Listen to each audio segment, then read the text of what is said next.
Pour 2023, en gros, la commande de bière, elle avoisine les 500 millilitres. Donc c'est assez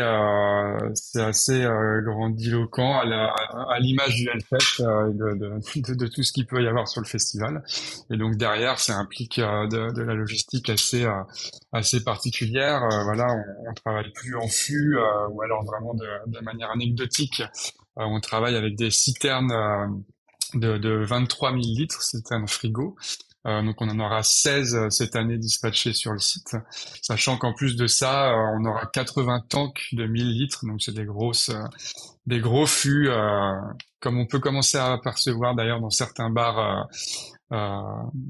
des grosses cuves en inox avec une poche qu'on vient pousser. Donc 80 tanks, donc 80 millilitres de plus, ce qui nous amène globalement aux 500 millilitres dont je parlais. Hello et bienvenue dans Super Potion, le podcast dédié aux entrepreneurs, créateurs et créatrices de potions ou encore spécialistes du marketing de la filière bière, vin et spiritueux. Moi, c'est Ludo, animateur de votre podcast boisson préférée. Je suis exorciste de marque et j'accompagne les brasseries et distilleries de demain dans leur transformation digitale, leur projet de repositionnement et leur refonte d'identité. Si tu recherches un mentor pour la création ou le développement de ta marque de boisson, j'ai sorti un guide complet de 85 pages pour développer consciencieusement ton projet. Cet e-book intitulé Lance ta super potion avec succès est disponible dès maintenant sur superpotion.fr. Sans plus tarder, voici Super Potion, un élixir d'innovation pour sublimer toutes vos boissons. C'est parti!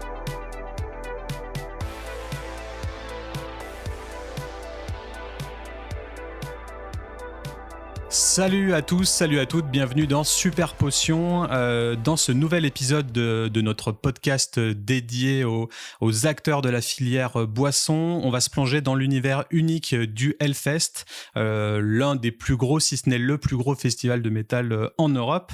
Et aujourd'hui, on a le plaisir d'interviewer la personne en charge de la régie bar du fest. Donc, j'ai le plaisir de recevoir Quentin Vallier. Salut Quentin.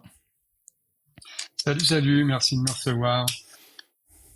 Bah, y a pas de souci. Écoute, ça fait très longtemps que je connais le Hellfest, qui s'appelait avant le Furyfest. J'ai même fait l'édition 2009, je crois, et 2010. Ça remonte et j'avoue que ça me donne de plus en plus envie d'y retourner.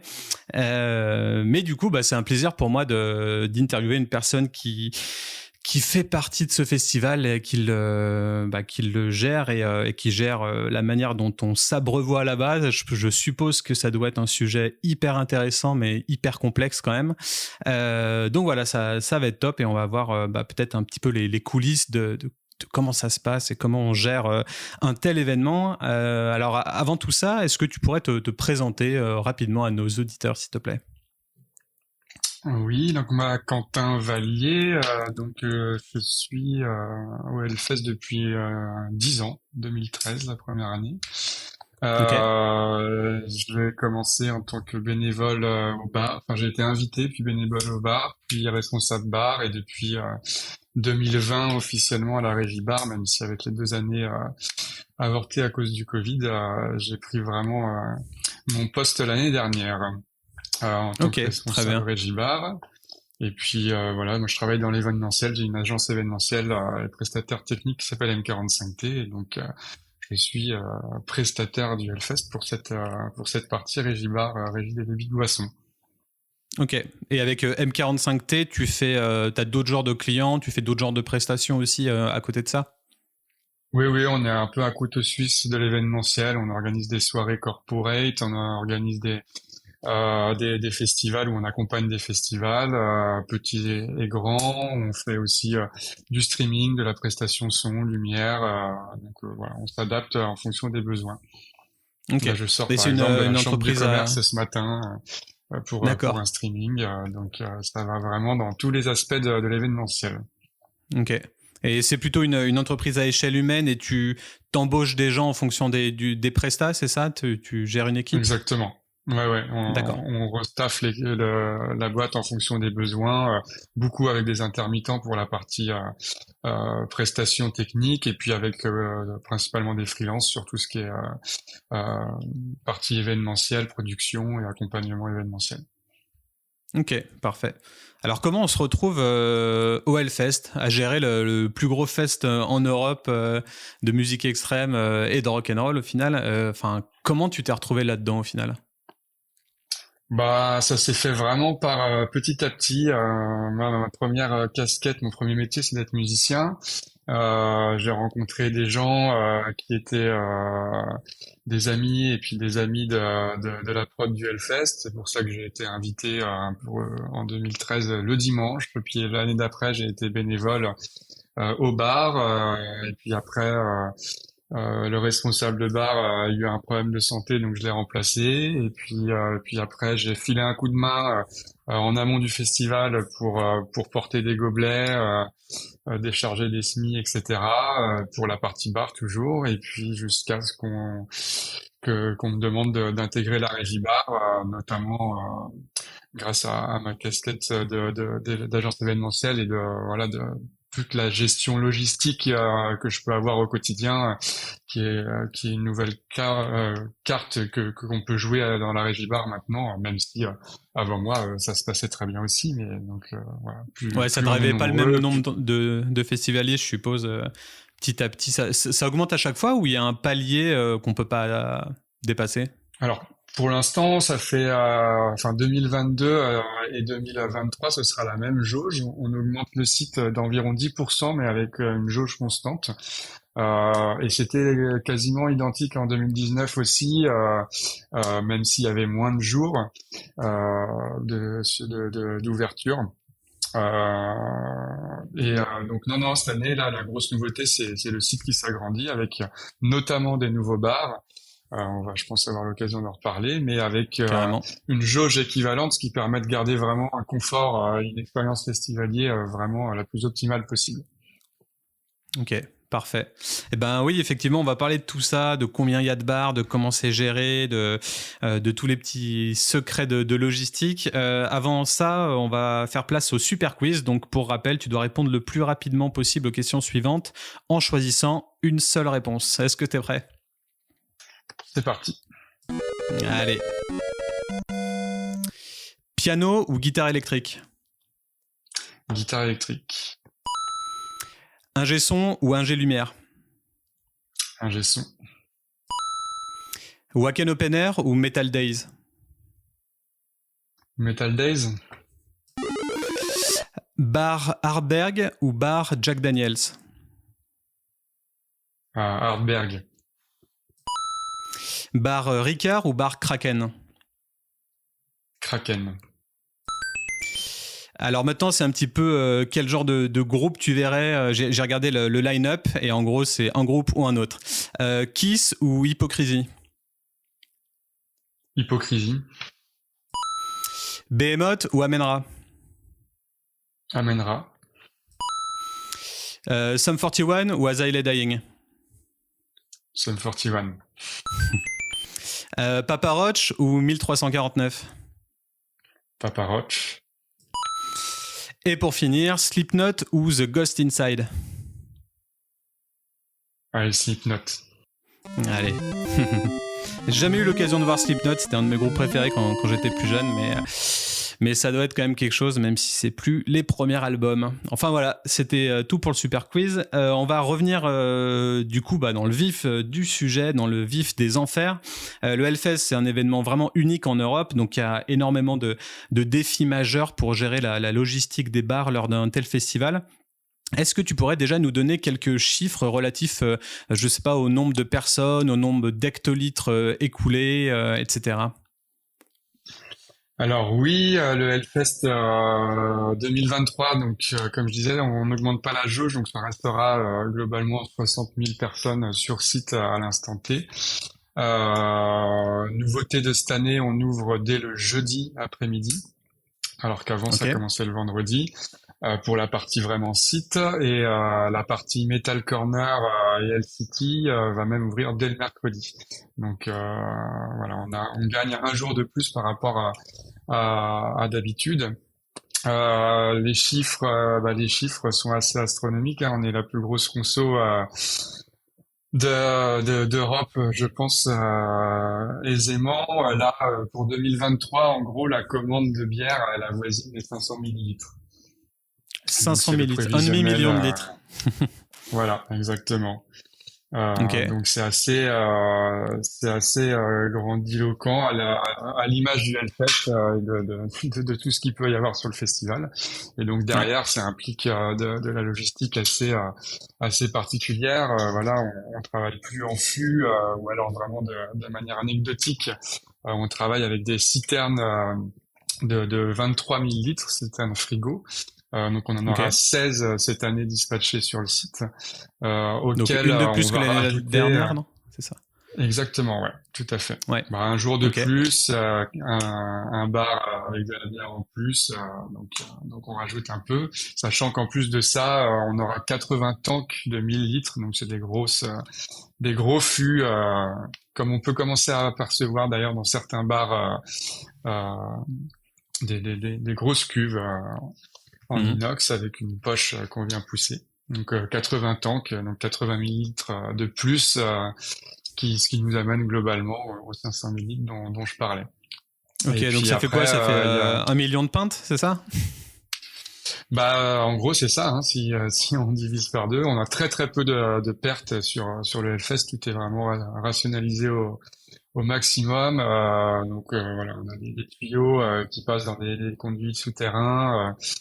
Pour alimenter tous les bars. On réfléchit. J'étais encore au téléphone avec le responsable de tirage pression, qui est l'entreprise avec qui on travaille pour gérer justement tous les tirages, pour optimiser. On fait des tests avec des diamètres. Enfin, ils font des tests. Moi, je m'en occupe pas personnellement, mais de diamètre de tuyaux en fonction de longueur, etc. pour optimiser au maximum. Et puis l'objectif, c'est toujours d'offrir une expérience festivalier la plus optimale possible.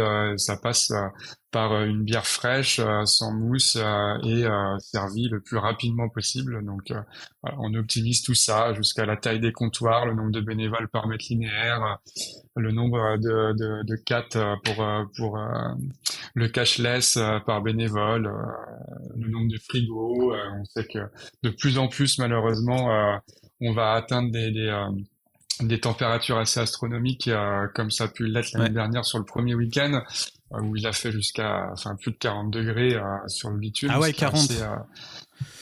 Effectivement. c'est assez fort et ça engendre tout de suite des problématiques logistiques, la bière qui chauffe dans les conduits. On a un peu moins de 5 kilomètres de conduits de bière disséminés sur le festival.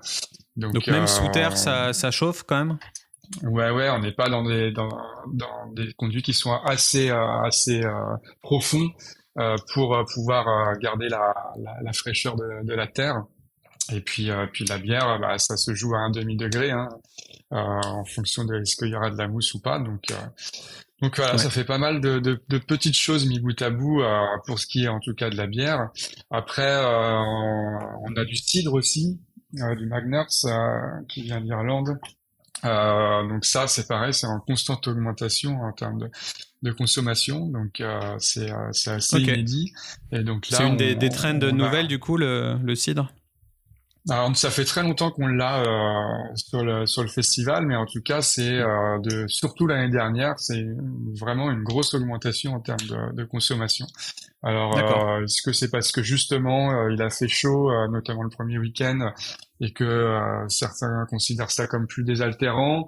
On peut considérer aussi dans l'inconscient collectif que le cidre est moins fort, même si en fait c'est quasiment la Hmm. même chose que voire même c'est un tout petit peu plus fort que la Kronenbourg, enfin la Pils de base. Et puis d'ailleurs, j'ai un scoop pour toi. On arrête la Kronenbourg au Hellfest en 2023. On va Ah, premiumiser la oulala. Pils. Ok. Voilà, c'est l'annonce officielle. On passe à la Carlsberg, qui est quand même une Pils un petit peu plus qualitative.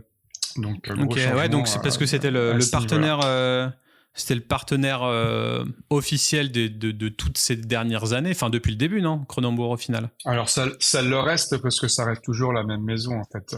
Cronenbourg Ouais, au appartient final, au oui, c'est groupe sûr. Carlsberg, donc c'est la Hmm. même gamme, c'est le même deal, c'est même une de leurs propositions de cette année quoi, qu'on a étudié Ok. dans tous les sens parce que ça a des répercussions différentes et il faut pouvoir anticiper justement les consommations par rapport à ça.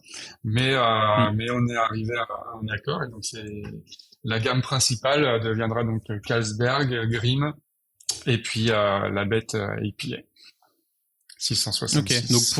pour l'édition 2023.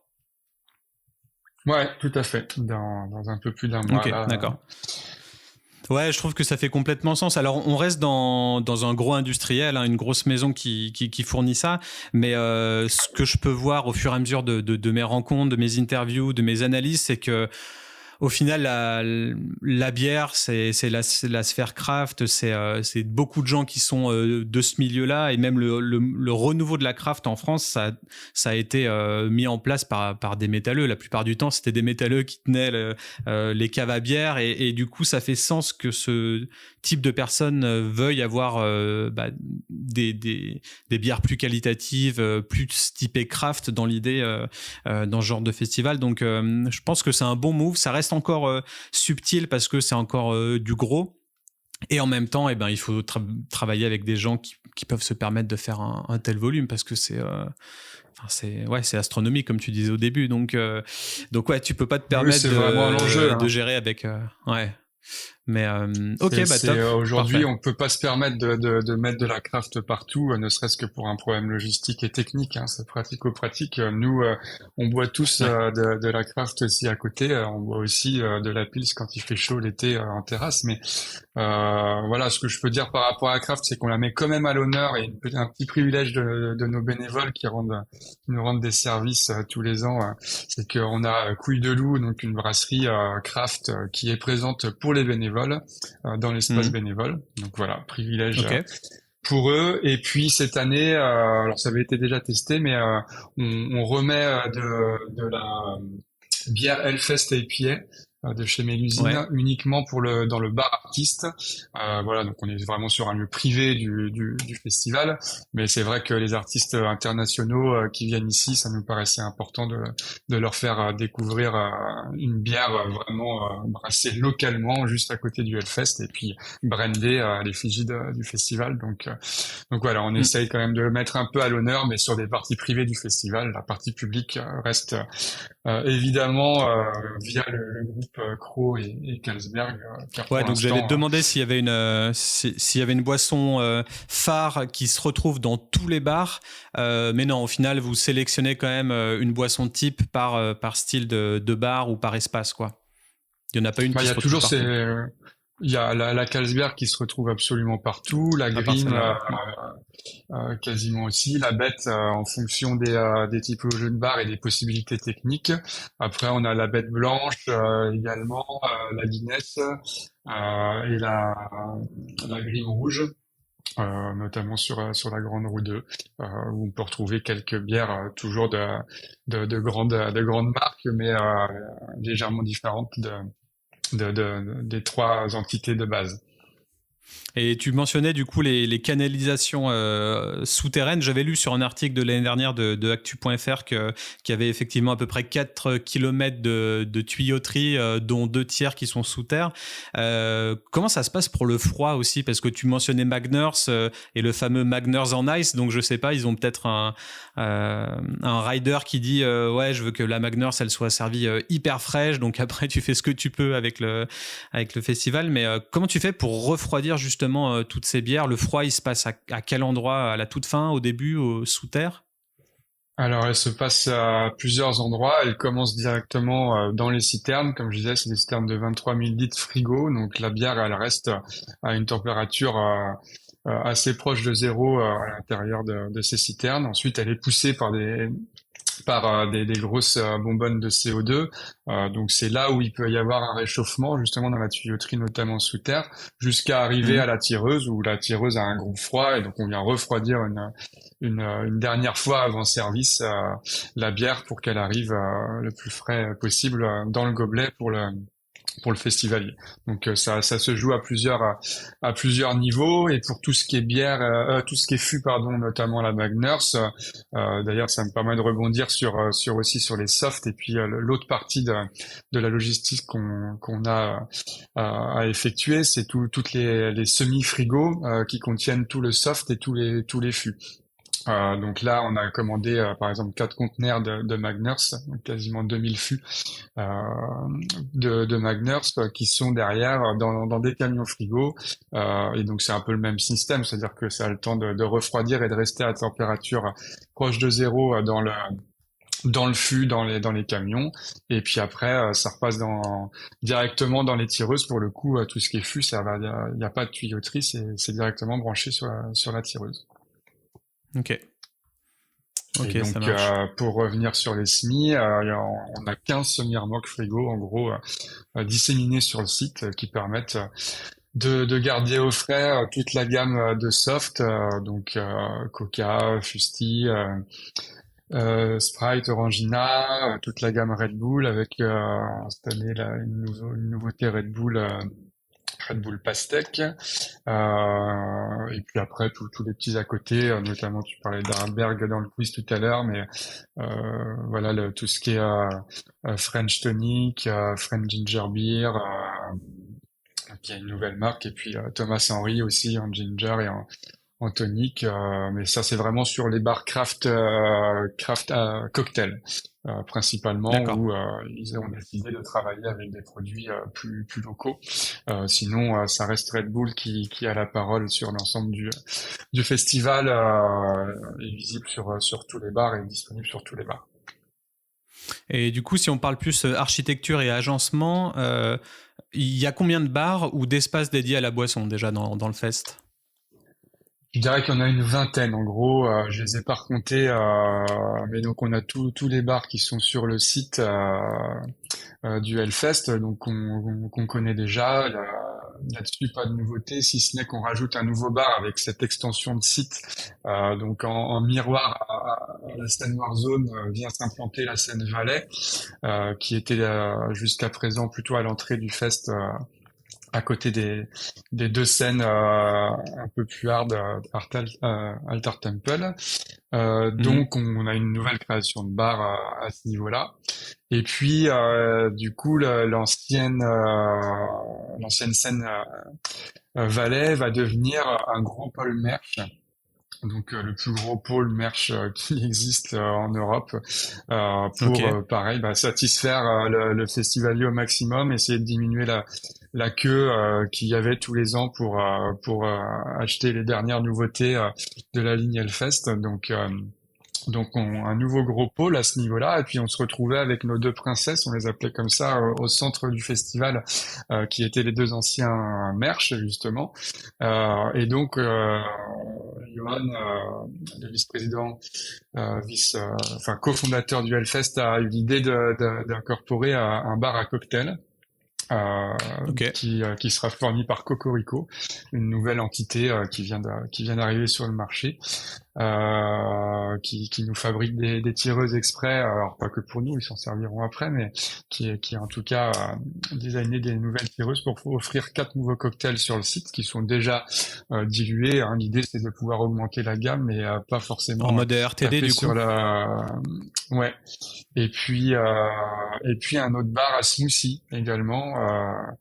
Donc voilà, pour le matin au petit-déj, à la pause, faire voilà, pouvoir profiter de fruits frais et de smoothies, de jus directement avec des fruits frais. Donc ça c'est une nouveauté assez inédite aussi sur le Hellfest, et puis sur un festival de cette taille-là, ça demande aussi pas mal de,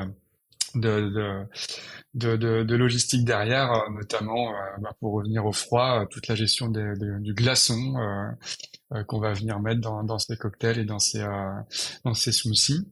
Donc ça, c'est pour Parce la que ça va partie être de la site. clear ice et compagnie. Enfin, il va y avoir un vrai travail de mixologue avec de la clear ice et des glaçons stylés, tout ça, ou ça reste plutôt Non, non, classique? non. Ça restera un bar d'envoi. L'idée, c'est pas non plus de rentrer dans le folklore de la mixologie, même si Ok, ça nous attire forcément, mais on pourrait pas se permettre en termes de timing de fonctionner comme ça. On a plutôt réfléchi à avoir une solution qui soit rapide et efficace pour normal. que on puisse venir chercher un mojito, un spritz ou un Moscow Mule et que ce soit servi aussi rapidement que si on prenait une bière dans le bar d'à côté, quoi. Donc on a plutôt réfléchi comme ça. Donc c'est des tireuses qui viennent faire le mix directement au dosage qu'on a prévu entre le cocktail et puis le glaçon qu'on vient rajouter, puis quand même un petit peu de folklore à côté de la menthe, etc. pour agrémenter tout ça et que ce soit un peu sympa. Mais on reste sur du cocktail classique comme on pourrait avoir à la plage et pas sur quelque chose qu'on aurait dans un bar qui aurait le temps de consacrer 3 minutes pour faire un cocktail par personne, quoi. Mm. Et est-ce qu'il y a toujours les bars que j'ai cités dans le quiz, bar Kraken, bar Ardberg, Ricard, Tout Jack à fait. Daniels, toujours? Donc ça, c'est sur la deuxième partie du site dont j'ai pas encore parlé, donc LCT et puis Ok. Metal Corner. Donc Metal Ouais. Corner, on a le bar Metal Corner, donc avec Carlsberg, Bête Blanche, Grimm, on doit avoir de la Pale Ale et puis de la Bête 666. Et Mhm. juste à côté, on va avoir le bar Jack Daniels et le bar Ricard.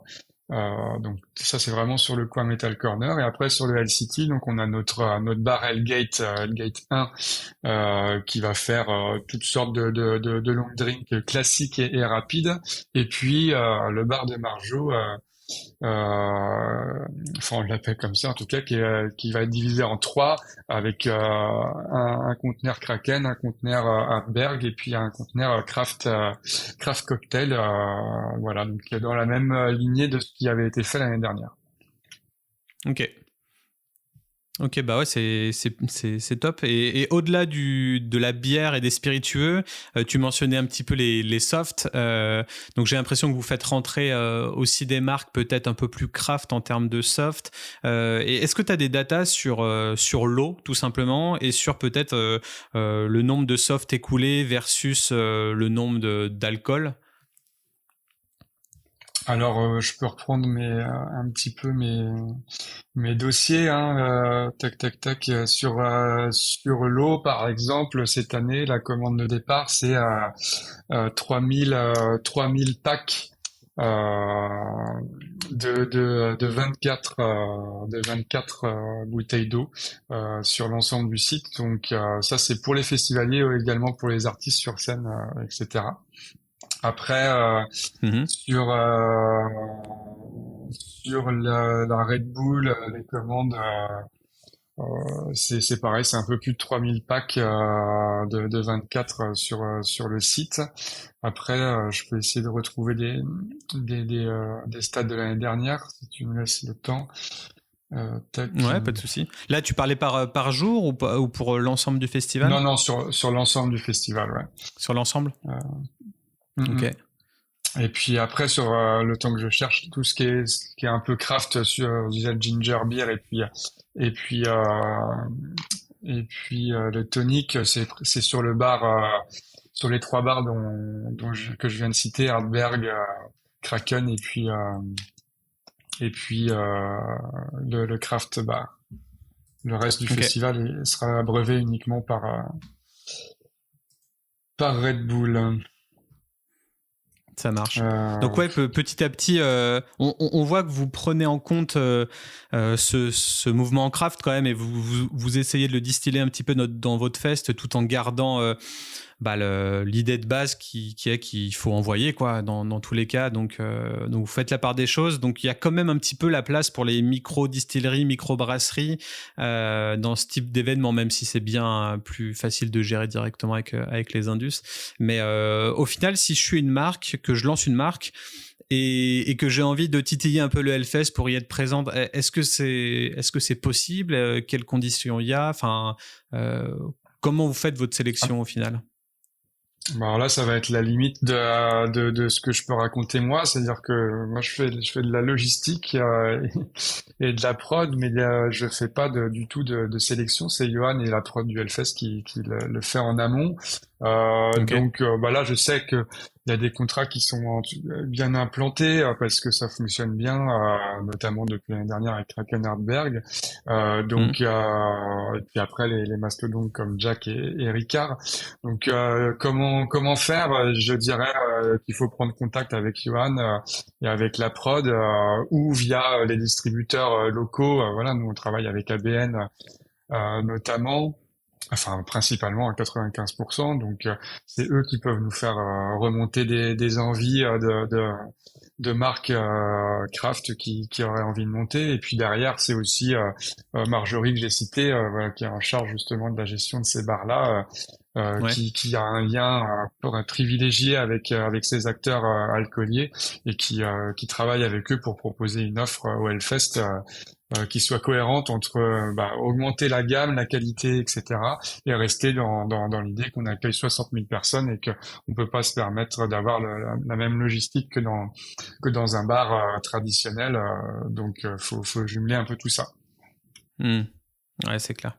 Et ouais, c'était quoi le produit 666, le gin là, justement de Marjorie? C'était Coquelicot. Ouais. Coquelicorne, ouais. Et du coup, ils ont fait un nouveau Coquelicorne pour cette année 2023 ou c'était que l'année dernière? Non, c'était que l'année dernière. Cette année, il va y avoir un cognac Hellfest qui sera sur le festival, sur le Barcraft justement. Ok. Donc, ouais, donc le merch et le sur branding place. Hellfest, il devient vraiment déjà indissociable du fest, mais vous voyez que les festivaliers sont fiers de soit porter le t-shirt, soit boire la bière du Hellfest, etc. Il y a un vrai statut social, si je peux exprimer ça comme ça, derrière le fait de consommer la marque Hellfest. Au final, c'est devenu vraiment énorme. Dès qu'il y a un H quelque part, le public s'en empare et il y a une vraie fierté. Et je pense que le public est le premier ambassadeur du Hellfest et c'est une chance inouïe sur laquelle Riku peut s'appuyer, responsable com, parce que ça va vite, enfin, c'est vraiment des ambassadeurs pure souche et passionnés. Et donc t'as raison, dès qu'il y a un H ou un Hellfest quelque part, même sur les gobelets. D'ailleurs, ça me permet d'enchaîner sur les gobelets aussi. Donc là, la commande de cette année, c'est pareil, 500 000 entités de gobelets 30 centilitres, 60 centilitres et puis pichet, donc tout confondu. Et la grande nouveauté de cette année, c'est que il y aura des pintes accessibles sur tous les bars. Donc c'était pas le cas jusqu'à présent. Il y avait juste au Metal Corner et pour les désoiffeurs. Les désoiffeurs, c'est les petits âmes tortues, je les appelle toujours comme ça, avec une petite carapace avec un petit fût et qui viennent directement voir les festivaliers dans la foule pour les abreuver et pas qu'ils prennent chaud, surtout c'est important avec les températures qu'on a. Ouais, c'est clair. Et on complète aussi depuis l'année dernière le dispositif des soifeurs par les bières cyclettes. Il y en aura 5 cette année, il y en avait 4 l'année dernière. Donc c'est des petits triporteurs avec des fûts et des compresseurs intégrés et qui viennent pareil alimenter le festivalier dans des recoins où il n'y a pas forcément de bar pour vraiment couvrir l'ensemble du site et puis que le festivalier n'ait pas besoin de chercher à s'abreuver, mais ça vient directement à lui. Ok. Et je sais pas si on m'avait dit sur Twitch, on m'avait demandé si la prochaine étape ce serait pas des drones pour venir abreuver les festivaliers au milieu du pit devant les scènes. Et pourquoi pas? Faut y réfléchir. S'il y a quelqu'un qui veut se lancer là-dessus, on étudiera la question. Ça peut être une nouveauté pour 2025. Ouais, ça peut être drôle, j'avoue. Et je ne sais pas si tu as eu le temps, là, en parlant de récolter quelques données, ou si on était passé à autre chose. Bah, l'année dernière, par exemple, c'était 87 000 canettes de Red Bull qui ont été bues sur le site. L'année dernière, en tout, on avait 2193 fûts Magners. Donc après, c'est des chiffres un peu particuliers parce que l'année dernière, c'était sur 2 éditions de week-ends d'affilée. Donc Ouais, tu cumules c'est les 2 assez week-ends là. conséquent. Ouais, là c'est vraiment tout confondu. Et après, sur un week-end, qu'est-ce que je peux donner comme chiffre intéressant? Bah, en soft, on serait sur le premier week-end de l'année dernière, 2800 packs euh, de 12. Donc sur un week-end. L'année dernière, on a fait très fort sur le Kraken aussi. On a consommé en un week-end ce qu'on avait prévu sur deux. Donc en gros, c'est deux palettes de Kraken quasiment qui ont été consommées l'année dernière sur le festival. Donc sur quasiment 160 packs de 6. Et puis Ok. de mémoire sur les chiffres un peu hallucinants aussi, le Jägermeister, notamment en FOH, en Jäger Bomb ou en shooter, j'avais dû faire le calcul, c'était quasiment un shooter toutes les 5 secondes si on répartit au nombre de festivals. Donc Ok. enfin au litrage consommé divisé par le nombre de secondes du festival. Enfin, voilà, c'est des chiffres assez astronomiques.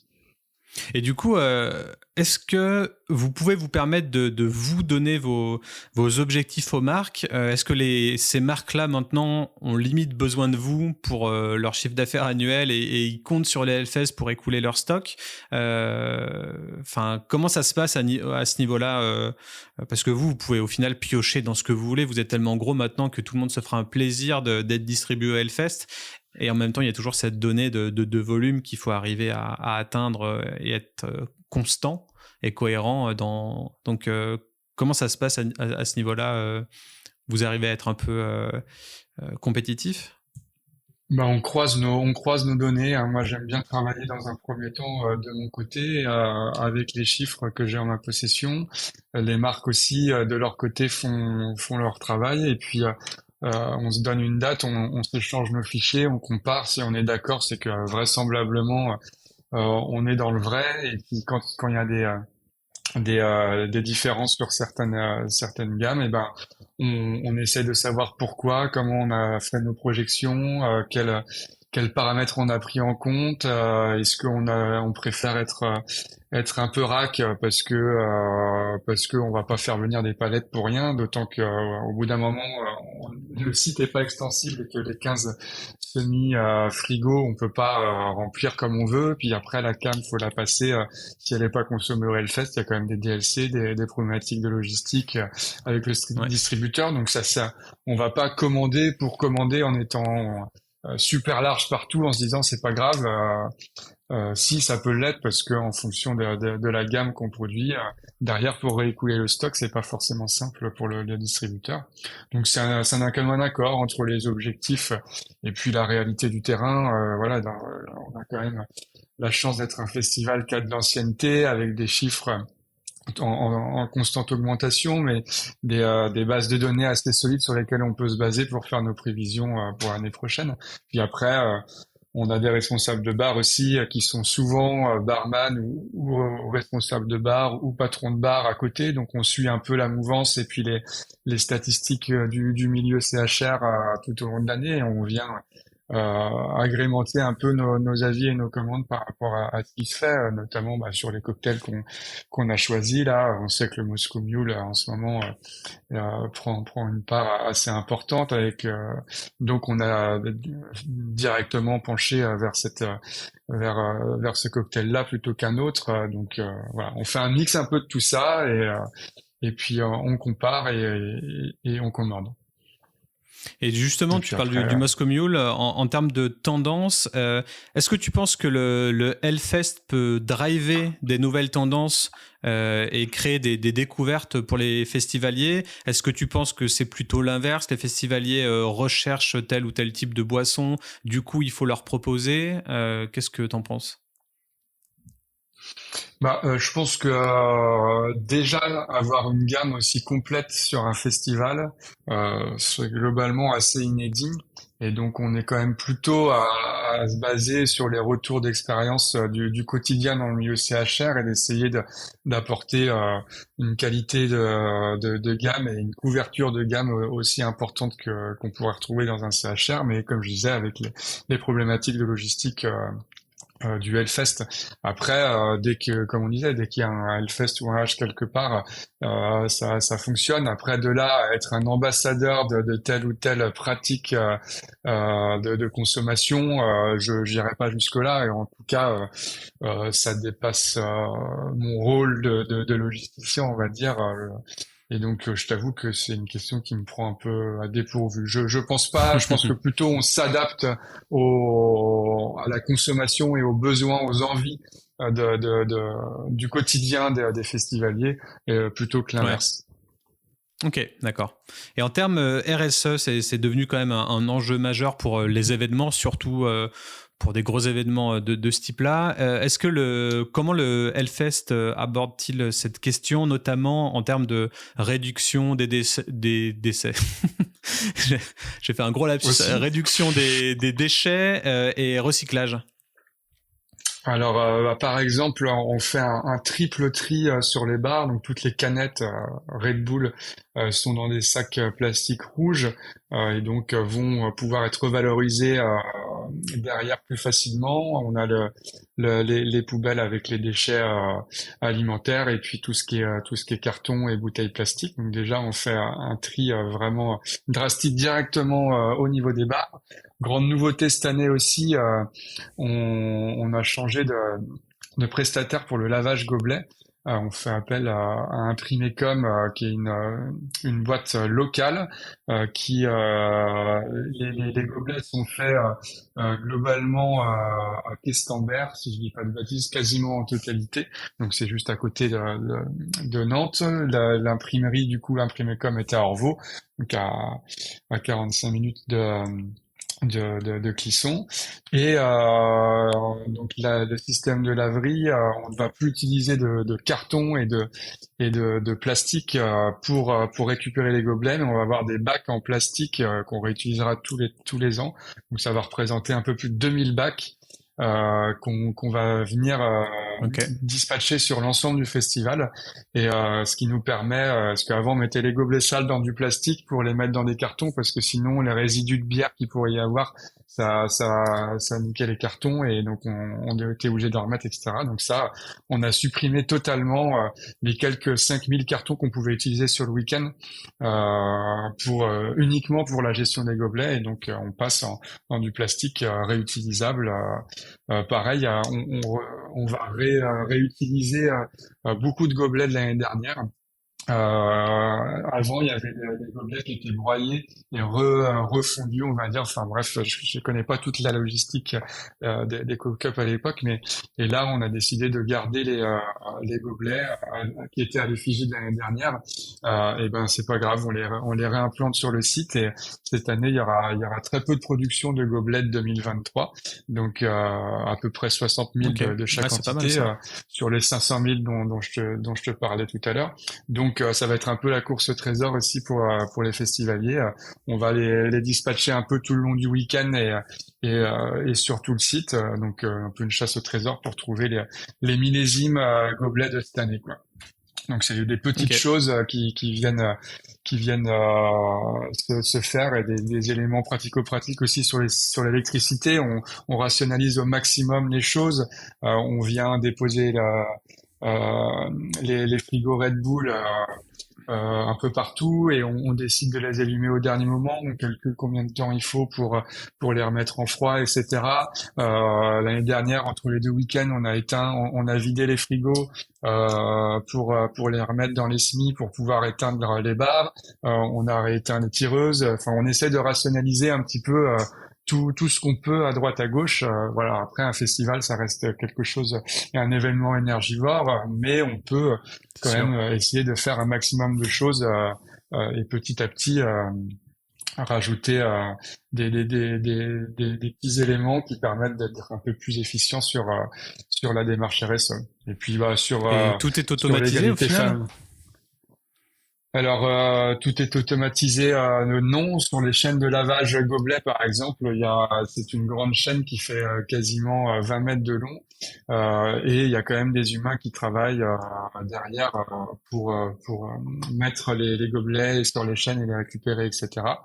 Après, on a une équipe qui s'appelle Gateward qui vient faire le ramassage des poubelles et puis derrière là c'est plus dans mon périmètre donc je pourrais pas te donner exactement la logistique mais qui vient donner ça aux différentes entités pour le recyclage.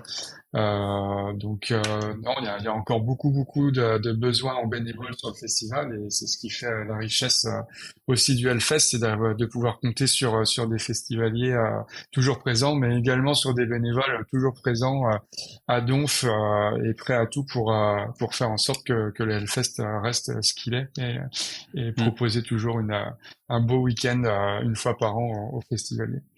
Carrément. Et ouais, tu parlais aussi de la parité ou de l'égalité homme-femme. C'est une démarche que vous avez essayé de pousser d'année en année, au final?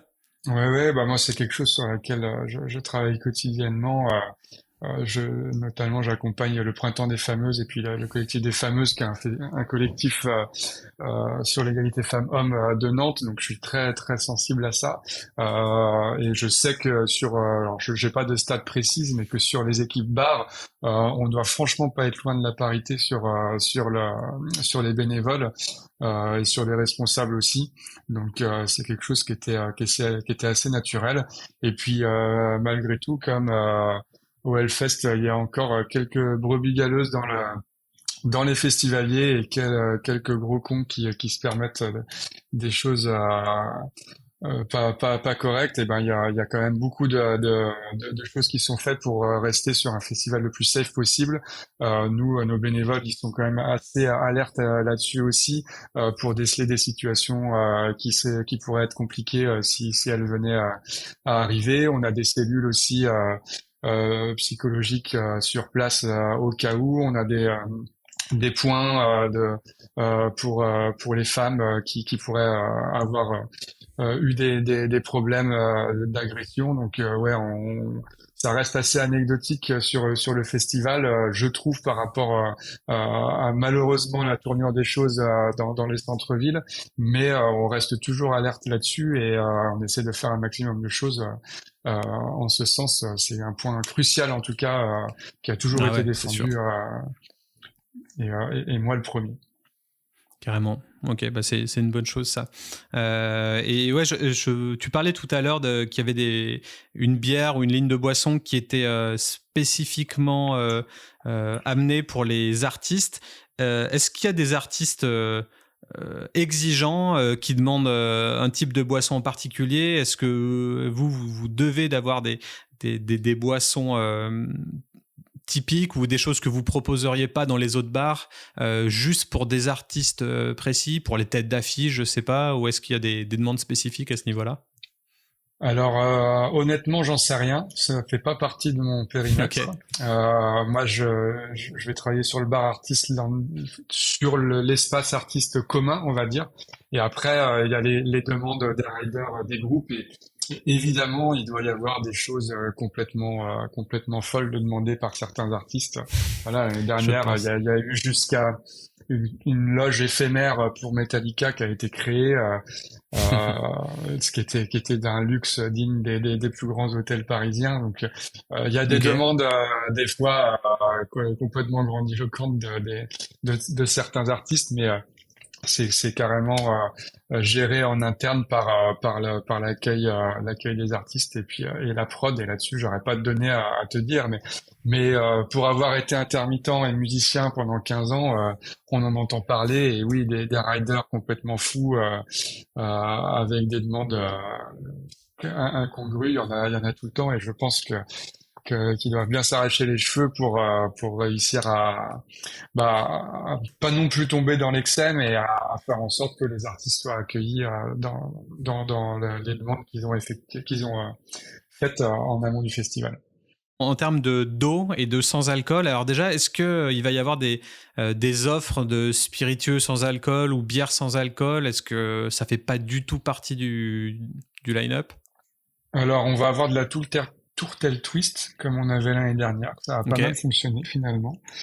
Donc, ça va être la seule bière sans alcool qu'on va proposer sur la partie festivalier. Et après, j'ai pas connaissance de spiritueux sans alcool. Je sais que ça se fait de plus en plus. J'avais goûté notamment il y a pas longtemps un gin, dont je pourrais plus te donner le nom. Euh, je crois que c'était pendant le confinement, j'avais dû acheter ça en me disant qu'il y en avait marre Chez de NPR ou boire à Osco ou, ouais, un truc comme ça. Ça devait être l'NPR, peut-être bien. ou Gin Spirit, ouais.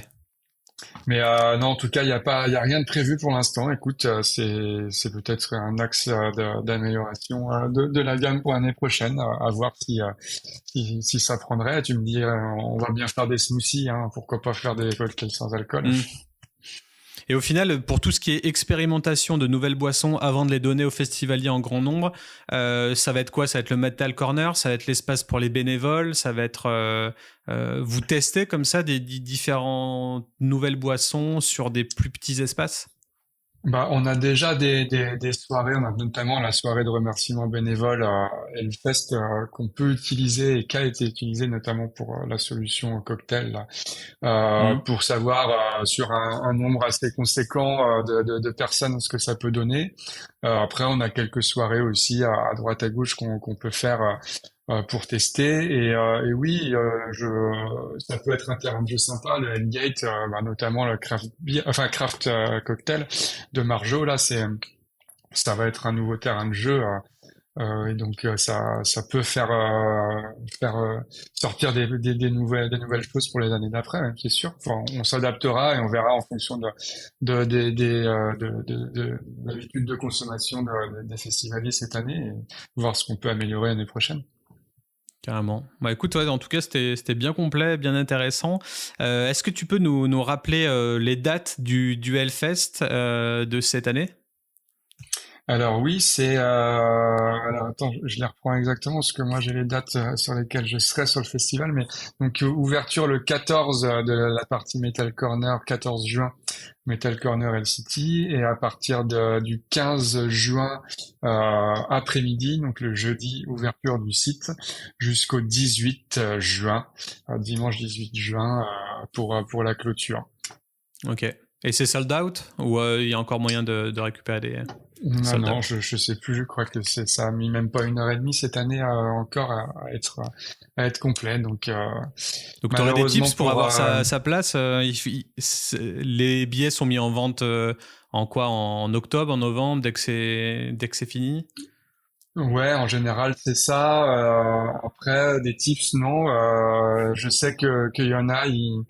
Ils prennent 15 ordi de leurs potes, ils les mettent tous alignés sur le site et puis ils appuient. Après, bon, j'y connais pas grand-chose, il y a des histoires d'adresse IP, de machin, mais non, c'est vraiment être bien scruter la com, la date, elle est toujours annoncée en amont, hein, donc Ouais. et après, faut être là. Malheureusement, prendre un jour de congé, peut-être pour être en capacité d'appuyer sur le bouton au bon moment et faire partie des premiers, des heureux élus du précieux sésame pour l'année d'après. C'est ça. Et est-ce que tu rechercherais des bénévoles s'il y a des gens qui nous écoutent là et qui aimeraient participer ou avoir une place gratuite en échange du bénévolat? Enfin, c'est toujours quelque chose que vous recherchez d'année en année. Si tu as une annonce spécifique à faire, c'est le moment. Eh ben, l'annonce, elle va être assez déceptive. C'est que globalement, en fait, nos équipes sont là et déjà prêtes d'année en année On a très très peu de turnover, ce qui est une super chose. On peut faire vraiment confiance à des bénévoles, pardon, qui sont là depuis des années, qui connaissent le taf. C'est aussi pour ça qu'on peut avoir une rapidité de service aussi importante que ça, et puis une confiance dans les équipes. Et puis c'est pas nous qui recrutons au Régie Bar directement les équipes. En fait, on a les responsables de chaque bar qui vont faire leur propre recrutement, ce qui leur permet de travailler avec des équipes déjà qui connaissent des années précédentes. Et ou pour les peut-être des nouveaux, des gens de leur entourage proche, ce qui permet en termes de management bénévole d'être quand même un peu plus efficace et efficient. Donc non, j'ai pas beaucoup d'espoir pour les gens qui cherchent à être bénévoles sur le Hellfest. Après, cette année c'est encore pire dans le sens où, comme l'année dernière, on avait 2 week-ends.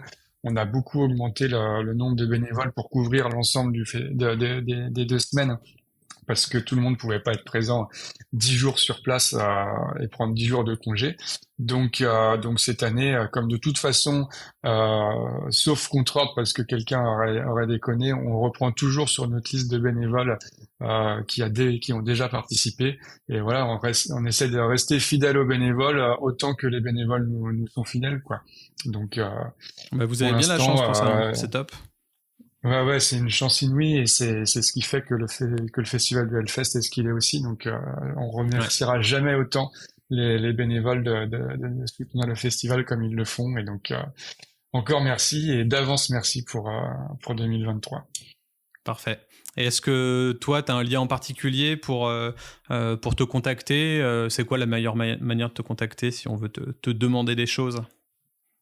Eh ben, il y a une adresse Régibar, régibar.hellfest@gmail.com et éventuellement on peut m'envoyer un petit message là-dessus.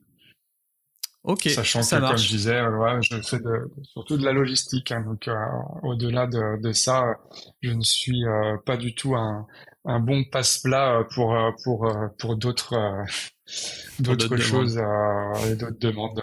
J'essaie de me contenter de faire le mieux possible avec l'équipe avec laquelle je travaille, qui est là depuis des années. Et donc ça, c'est pareil, c'est hyper confort, parce que même si je suis arrivé l'année dernière, on va dire, en tant que responsable, j'ai pu m'appuyer sur une équipe qui est là au top depuis 10 ans. Et donc c'est quand même facilitant de pouvoir compter sur eux.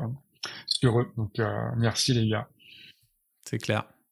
Ok, bah écoute, merci beaucoup pour avoir dévoilé tous ces petits secrets de coulisses du festival de métal le plus gros d'Europe. C'était top. J'espère que toi ça t'a plu. Et puis rendez-vous sur les terres métalliques en juin. Carrément, c'était un super moment et toujours content de partager un petit peu les coulisses du Hellfest. C'est vrai que c'est quelque chose qui est un peu particulier et un peu unique, donc ça fait souvent rêver tout le monde et donc je suis très content de pouvoir partager ça avec vous. Génial.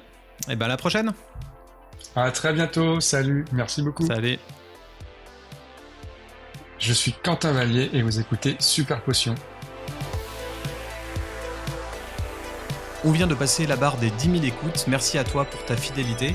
Si c'est pas déjà le cas, tu peux soutenir l'émission de plusieurs manières. Tu peux t'abonner sur Spotify ou Apple Podcast et activer la cloche. Tu peux faire de même sur la chaîne YouTube, qui retranscrit quelques épisodes chapitrés et quelques shorts. Tu peux aussi mettre 5 étoiles à ce podcast et sur ta plateforme d'écoute préférée, ou le repartager sur LinkedIn ou WhatsApp. En attendant le prochain épisode, je t'invite à faire un tour dans la description de ce dernier, dans laquelle tu retrouveras les liens de toutes les ressources citées aujourd'hui. Super Potion est une émission concoctée, produite et réalisée par Studio Black Sounds. C'était Ludo à l'antenne. À la prochaine. Ciao ciao.